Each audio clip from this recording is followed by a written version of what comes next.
6 अक्टूबर को रात को 10:30 बजे के करीब मुझे दो आदमी मिले, जिसमें से एक का नाम था आलोक जैन और दूसरे का नाम था शैलेश चौधरी। ये दोनों ने मुझसे कहा कि आपके पास हमारा बहुत ही इम्पोर्टेंट काम है।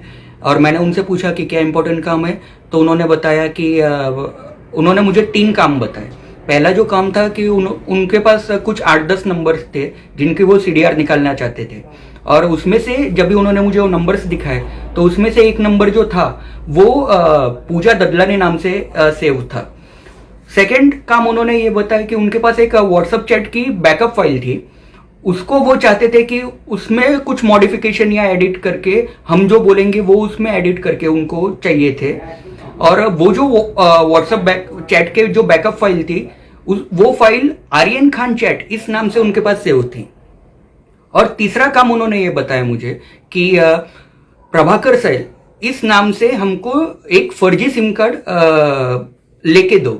तो ये तीनों काम के लिए उन्होंने मुझे 5 लाख की ऑफर भी दी, प्लस 10,000 रुपये उन्होंने जबरदस्ती मेरे हाथ में भी रखे। पर लेकिन 6 अक्टूबर था, किसी को पता नहीं था प्रभाकर सैल कौन है क्या है, और मैंने भी उस चीज को ज्यादा एंटरटेन नहीं किया। लेकिन अभी 2 दिन से मैं देख रहा हूँ कि प्रभाकर सैल जैसे सामने आया तो मुझे ये क्लिक हुआ कि अगर ये काम मैंने नहीं किया है और ये अगर किसी और के पास अप्रोच हुए रहेंगे और उन्होंने अगर ये काम किया रहेगा तो हो सकता है कि इससे प्रभाकर सैल का मतलब थ्रेट लेवल है वो बढ़ जाती है। सेकेंड थिंग, उसके नाम का किधर भी मिसयूज हो सकता है। तो ये चीज गवर्नमेंट को मतलब उनके ध्यान में लाने के लिए मैंने मुंबई कमिश्नर को भी लेटर लिखा, मैंने होम मिनिस्ट्री ऑफ महाराष्ट्र को भी लिखा, मैंने होम मिनिस्ट्री ऑफ इंडिया को भी लिखा। तो मेरा यही था कि प्रभाकर सैल के साथ मतलब जो उसको जो थ्रेट है वो नहीं होना चाहिए, और जो इन्वेस्टिगेशन है उस एंगल में भी हो, ये मेरे को गवर्नमेंट को बताना था। किसी के भी नाम से अगर सिम कार्ड अगर निकाला जा सकता है, और सर आज के जमाने में ये कोई बड़ा रॉकेट साइंस नहीं है, पर उस सिम कार्ड का अगर मिसयूज हो रहा है या कुछ एंटी नेशन एक्टिविटीज में हो रहा है तो पहले प्रभाकर सैल सफर हो जाएंगे, या उनको किसी भी टाइप का थ्रेट हो सकता है उस चीज को लेकर। तो मुझे ये गवर्नमेंट को बताना था और मैंने वही किया।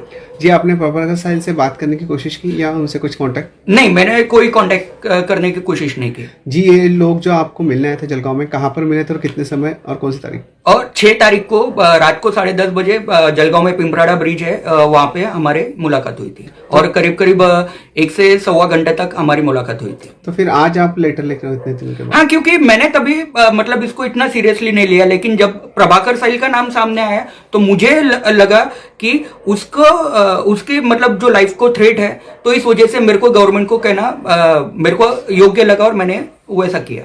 किस वजह से थ्रेट लगता है आपको? क्योंकि उसके नाम से डुप्लीकेट सिम कार्ड अगर निकाला होगा तो कुछ भी हो सकता है सर।